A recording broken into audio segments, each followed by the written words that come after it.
Ladies and gentlemen, welcome back to the Homies Fantasy Football League Network. For those of you new or for those of you returning that for some reason don't remember, I'm Schmitty, the intern, filling in for the commish Adam Drake this week, bringing you guys your Week 1 fantasy football recap. The commish is out for this week. His wife is unfortunately dealing with COVID, so we send her our best wishes, and hopefully she can get better soon. But welcome back to a brand new season, guys. Again, for those of you that are new, either myself or the commish will be bringing you guys weekly updates of all the scores and action that went on during the league in the last week. And so without further ado, let's get right into it. We're going to start with our first matchup of the week. This is Orton versus Craig in what ended up being a very close battle. Orton had a couple big-time performances out of Amari Cooper and Deebo Samuel, both scoring over 30 points, had some monster days, but Craig had a few guys with some monster days as well. Dak Prescott had a nice day in his first game back from injury for the Cowboys with 31.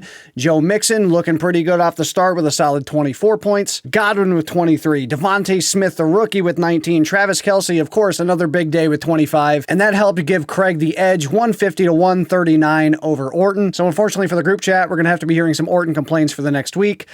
Apologies, blame Craig. In our next matchup, we got David taking on Patrick in a pretty lopsided matchup, and this one came down to a couple positions, that being the quarterback and the flex spot. Aaron Rodgers with an absolutely pitiful performance of just 2 points, and Russell Gage in David's flex spot with a donut to start the year. And on the flip side, in those two positions for Patrick, Jalen Hurts with 31 and Chase Edmonds getting 14 were really the key positions that sealed the deal for the 54-point victory. Not all bad for David. I mean, a couple good performances out of Christian McCaffrey and TJ Hawkinson, but Patrick had a load of big-time performances, as we mentioned, with Jalen Hurts, Jonathan Taylor, and Kareem Hunt, each getting some nice performances, as well as guys like CeeDee Lamb and Gronk. Patrick had a very big day, scoring a whopping 164 points to David's 110. If this keeps up, David is going to be on the look for another quarterback, because Rodgers did not start the year very well at all. Now, speaking of lopsided matchups, we thought that last score was bad. Let's move on to Jose and Will. Now, prior to this matchup, there was a lot of talk in the group chat that may or may not have had to do with penis sizes. And with all that back and forth and talk and discussion, Jose just decided to lay his right on the table. And I guess that big Mexican beef stick was just too heavy for Will to handle, because he got absolutely demolished this week. Now, as we all remember last year,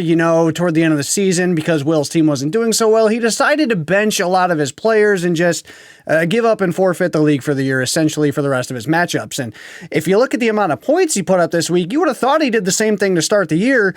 But no, he had a full-fledged lineup of starters. And with all that, he managed to put up the lowest score of the week, not even coming close to 100 points with a pitiful 72. Just a lot of guys in single digits, and some guys that, honestly, you would have thought did a lot better. Aaron Jones, Najee Harris, a couple of the top backs in the draft this year.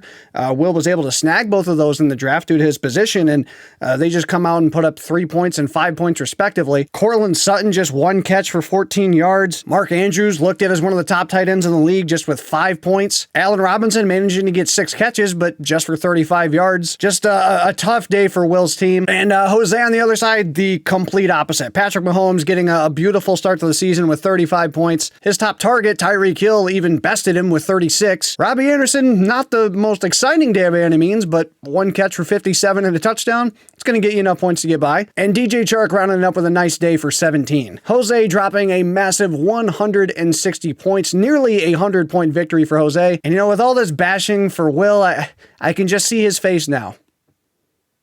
And so can you. Moving on to our next matchup. We've just got a number of blowouts to cover this week. Apparently, we got Matthew versus the commish. And, we just talked a couple matchups ago about quarterback play. This one definitely came into play as well. Matt having Kyler Murray, who came out and had just had a stellar game, 5 total touchdowns, getting him 36. On the other side, the commish kind of going with the lower end quarterback route, trying to get a little Fitz magic going, and didn't last very long. Fitz magic already now on the IR. Before going out, managed just 13 passing yards, not even able to get Adam a single point. So he gets a donut out of the quarterback spot, which is very, very rough. And after that, the day didn't get much better for the commish either. I mean, good numbers out of the running backs, 20 for Dalvin Cook, 12 for Chris Carson. You'll take that every week. Couple of receivers, though, Julio Jones, Tyler Boyd managing just single-digit points. And another big injury for the commish, 49ers running back Raheem Mostert. looking like the same story as last year, getting hurt right off the bat. He is also on the IR and only managed 2 points before going out. So the commish is battling injuries already, first game into the season. And just like Will, because of these injuries, was not even able to manage 100 points this week. On the flip side for Matt, very, very solid week. Of course, we talked about the big performance for Kyler Murray, but Adam Thielen also had a nice day with 30 points. Very busy day for Keenan Allen, 9 catches, 100 yards, getting him 19. And Darrell Henderson in the flex spot managing to get 15, which is good because his 2 running backs, Barkley and Edwards-Helaire, did not have very good days at all with 3 and 9 points respectively. But regardless, Matt able to manage a very solid day fantasy-wise, getting him 143, beating Adam, who had 85. Moving on to our next matchup, much, much closer one. And this is one that came down to Monday night. We always love these kind of matchups. These are the ones that are exciting. I mean, Monday Night Football is always great, but when we got an intense matchup going in the fantasy league as well, it always makes it that much better. This one, we had New Carlos taking on Dakota. And I mean, just a lot to talk about in this fantasy matchup. We'll start with Carlos. We had a great Monday night game, but we also had a great Thursday night game. And Tom Brady able to manage 30 points for Carlos against Dallas Cowboys. Nick Chubb, a nice start to the year with 21. Tyler Lockett, big day with 26. And overall, some good numbers at a lot of those other positions as well. Numbers you'll take every single week. Managing Carlos a nice 143 points.